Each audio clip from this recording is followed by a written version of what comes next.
Olá, pessoal! Então, como a aula de hoje é a respeito de System Suitability, por sorte, os softwares vão fazer o cálculo dos parâmetros cromatográficos para que a gente possa estabelecer os critérios de aceitação do System Suitability, quer dizer, para que a gente possa, então, verificar quando que teremos cromatogramas e métodos aceitáveis, né, dentro de certos limites, quando que a gente vai poder dizer que estamos trabalhando com equipamento em condições adequadas dentro de certos limites. Mas para que o software possa fazer isso para a gente, precisamos abastecer o software, né? Quer dizer, fornecer para o software a informação de qual que é o void volume time. E eu vou então mostrar como que a gente faz esse cálculo. Considerando uma coluna típica aqui, vou colocar como exemplo, tá? Uma coluna Xterra, por exemplo, de diâmetro 4,6 milímetros. Então, esse daqui é o nosso diâmetro interno da coluna. E o comprimento dessa coluna é 150 milímetros. Com essas duas informações, a gente vai conseguir calcular, então, o conhecido V0, que dá origem ao que é conhecido como T0, ou tempo morto. O tempo morto, ele precisa estar disponível para que o cálculo seja feito do System Stability, porque é a partir desse ponto que a gente consegue, na verdade, estabelecer várias fórmulas dos cálculos de, por exemplo, fator de retenção. Então, precisamos descontar o tempo morto. O que é o tempo morto? É o tempo do composto não retido, é o tempo que o composto leva simplesmente do ponto de injeção até a saída do sistema, sem interagir com nada. Então, esse tempo precisa ser descontado, para que a gente possa saber, de fato, o tempo de interação real, né, do composto com a fase estacionária. Bom, a gente vai então trabalhar aqui com esse exemplo, fazendo o cálculo efetivamente desse valor de tempo morto. Mas é possível injetar uma substância e também ter essa resposta de tempo morto real. Então, um tempo morto experimental. Para ter esse valor de tempo morto experimental, a gente precisa eleger uma substância química que não tenha interação com a coluna, efetivamente. Às vezes isso é fácil, às vezes não tão simples assim. E aí é preferível fazer o cálculo mesmo. O cálculo, pela geometria da própria coluna, vai sempre trazer um pequeno erro. Mas, em geral, isso já é suficiente. E é claro que esse tempo, ele também deveria levar em consideração as tubulações, que é também parte do caminho do composto até a saída. Mas o volume da coluna representa bem mais do que o próprio volume das tubulações, já que as tubulações no HPLC são muito estreitas. Então, esse erro, né, também acaba sendo pequeno. Em algumas colunas, a gente vai conhecer o void volume, então o volume morto, pelo próprio fabricante. E aí a gente não precisaria estar fazendo cálculo, isso aqui já é fornecido, né, pelo fabricante. Mas, como eu disse, né, o cálculo em si é a única forma. Quando todas as outras falharem, é a que vai funcionar. Então, vou explicar aqui para vocês como é que a gente pode fazer esse cálculo. Primeiro, então, a gente vai determinar o volume da coluna. Com essas dimensões, né, de coluna, a gente já consegue fazer esse cálculo. Então, o volume da coluna é o volume de um cilindro.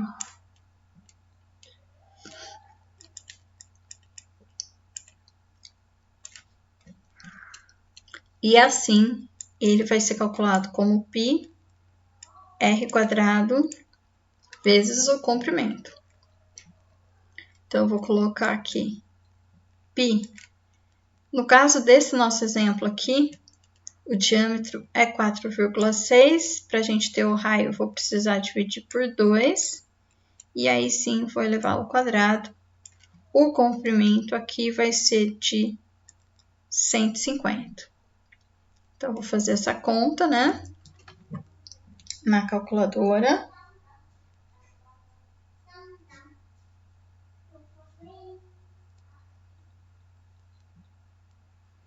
E aí, eu vou poder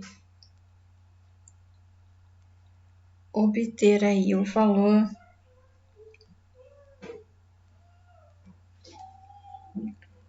do volume geométrico da minha coluna. Então, aqui no caso, esse resultado vai dar 2.493 milímetros ao cubo, já que a gente usou aqui como unidade milímetro e milímetro, né? Aqui é o quadrado, então milímetro quadrado vezes milímetro vai dar um valor de milímetro ao cubo.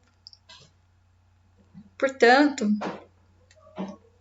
para essa coluna aqui, o volume é de 2,5, arredondando, né? ml. Isso é volume. Isso está, então, em unidade de volume. Mas eu preciso ter o void volume time, que tem que estar em unidade de tempo. Então, aqui em minutos, que é o nosso tempo morto. Como que eu vou converter? Eu vou precisar da informação da minha vazão de trabalho. Para aquele método especificamente, onde eu vou aplicar aquela coluna, onde eu vou estar utilizando aquela coluna. Para uma vazão típica de 1 ml por minuto, aqui fica fácil, né? Porque, então, esse volume de 2,5 ml vai representar um tempo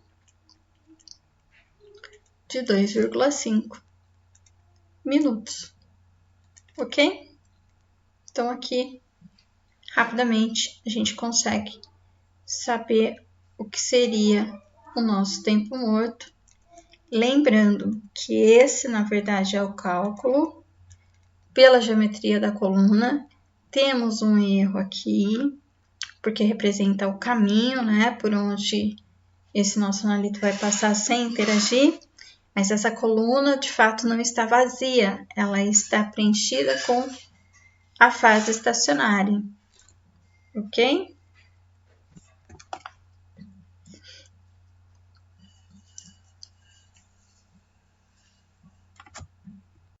Pessoal, então vamos recapitular, né? Esse daqui seria o volume da coluna, então o volume geométrico da coluna calculado para esse exemplo de coluna com 4,6 milímetros por 150 milímetros de comprimento, 4,6 de diâmetro interno, 150 milímetros de comprimento. Então, daria um valor aqui de 2,5 ml. E aqui eu usei a vazão, no caso, usei então uma vazão de 1 ml por minuto como exemplo, e o tempo morto teria o valor de 2,5. Mas isso seria se a coluna tivesse inteira vazia. Então, a gente precisa descontar o que a própria fase estacionária está ocupando. A gente vai usar o fator de 0,66 para multiplicar aqui, no caso de fases estacionárias altamente porosas.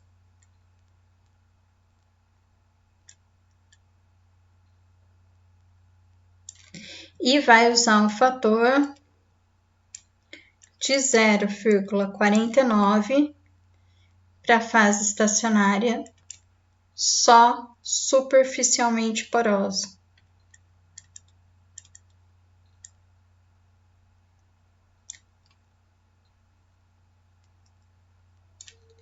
Ok?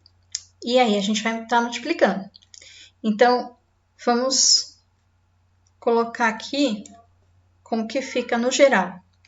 Para calcular o volume morto, eu vou estar calculando, então, o volume da coluna e vou usar o fator em relação ao tipo de fase estacionária. Geralmente a gente hoje trabalha com fases porosas, né? E não superficialmente porosas. Então, seria esse daqui o cálculo final. E aí, para calcular o tempo morto, eu estaria aqui multiplicando o volume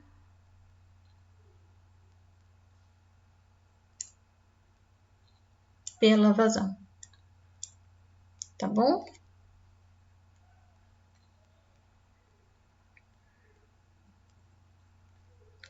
Na verdade, peraí.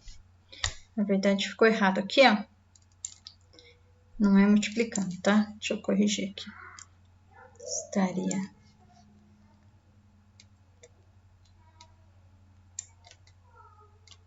aqui. Então,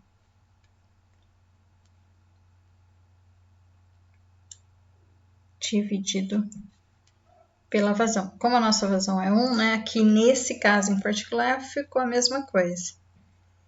Opa! Peraí que está me impedindo de escrever aqui.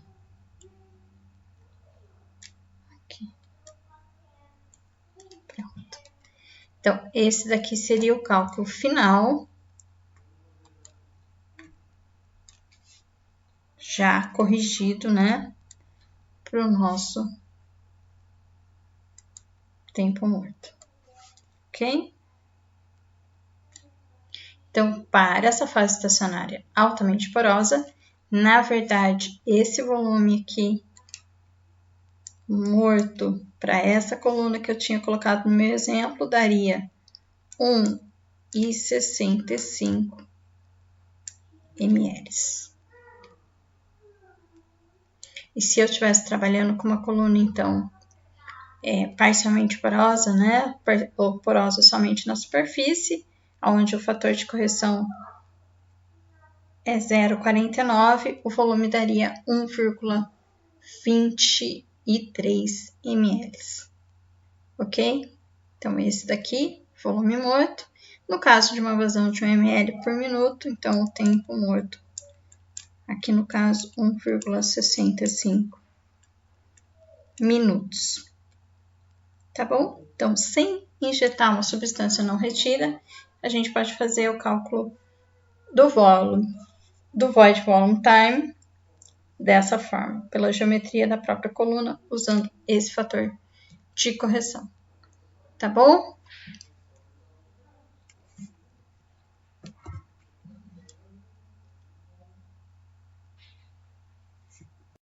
Olá, pessoal! Então, aqui eu vou mostrar para vocês como é que a gente insere o cálculo de System Suitability no nosso método. Eu vou clicar aqui para entrar na tabela de Processing Method e na aba, então, Suitability, né, que é a adequação do sistema, eu vou habilitar o cálculo da adequação do sistema e aí eu vou ter acesso aos resultados.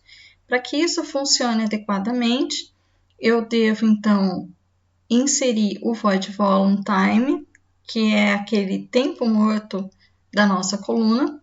Esse valor pode ser calculado, como eu já mostrei em um outro vídeo, pela própria geometria da coluna. E se for para ter um resultado ainda mais preciso, eu devo realmente injetar uma substância não retida. Além, então, do Void Volume, aqui nessa tabela, eu vou poder optar por calcular também os resultados para os picos desconhecidos e não só os conhecidos. E vou também escolher a referência de cálculo que me interessa. Farmacopeia americana, europeia, japonesa. E o que muda? Muda, na verdade, a fórmula do próprio valor dos parâmetros que vão ser calculados. Não efetivamente a fórmula em si, mas, por exemplo, a altura aonde a largura do pico vai ser avaliada vai estar sendo alterada de acordo com a referência. e eu posso ainda optar por todas as referências ao mesmo tempo e ter todos os valores. O outro item que está aqui disponível é o cálculo da razão sinal-ruído de acordo com a farmacopeia europeia. Tem algumas opções para esse cálculo, então tem o ruído na linha de base, tem o ruído pico a pico, mas para que isso possa ser calculado, eu também preciso habilitar aqui na aba ruído e variação, né? O drift, noise drift, o cálculo do próprio ruído do detector. Devo aqui selecionar o tempo de valores de cálculo. E aí sim, aqui no System Stability, isso vai ficar ativo. Então, eu já habilitei, já coloquei meu tempo morto. Vou pedir para ele integrar para aplicar esse método que foi alterado agora. E na tabela, eu tenho somente as informações básicas, mas eu entro então em propriedades da tabela e posso agora pedir para ele mostrar tudo que tem de opção. Então, são várias colunas que estavam escondidas e agora, inclusive, eu tenho acesso, então, a valores de início e final de pico, janela, né, para picos, identificações e, inclusive, vou ter aqui no final da minha tabela esses parâmetros de System Stability. Fator de retenção, seletividade, resolução de acordo com a USP, resolução pelas outras farmacopeias, porque eu ativei todas, né? Vou ter também a razão sinal-ruído pela europeia, várias assimetrias em várias regiões aí do meu pico, quer dizer, são várias alturas diferentes onde foram calculadas essas assimetrias. Tenho tailing factor, tenho eficiência, número de pratos, e é claro que no relatório final eu devo filtrar o que realmente me interessa, então eu devo entrar de novo nas propriedades aqui da minha tabela e selecionar as colunas que realmente fazem sentido para o meu relatório especificamente. Então, eu posso tirar desde o pick codes, se não for interessante, até todas essas assimetrias calculadas em diferentes alturas do pico e manter somente o próprio tailing factor ou a simetria convencional, número de pratos, enfim. Então, é isso que eu queria mostrar aqui para vocês. E agora eu ainda tenho mais uma opção. Eu posso entrar aqui no meu Processing Method e também habilitar para que o meu método e o meu resultado tenham o controle de limites.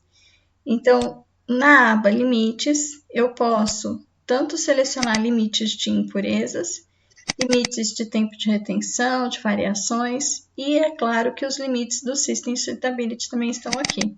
Então, eu posso definir uma eficiência, um tailing para a minha metodologia, para meu método específico, e aí eu coloco então o alvo, coloco a porcentagem de erro que vai ser aceito, limite superior e inferior, e posso inclusive definir uma porcentagem de alerta nessa tabela, e tudo isso vai aparecer nos meus resultados. Então, se for de impureza,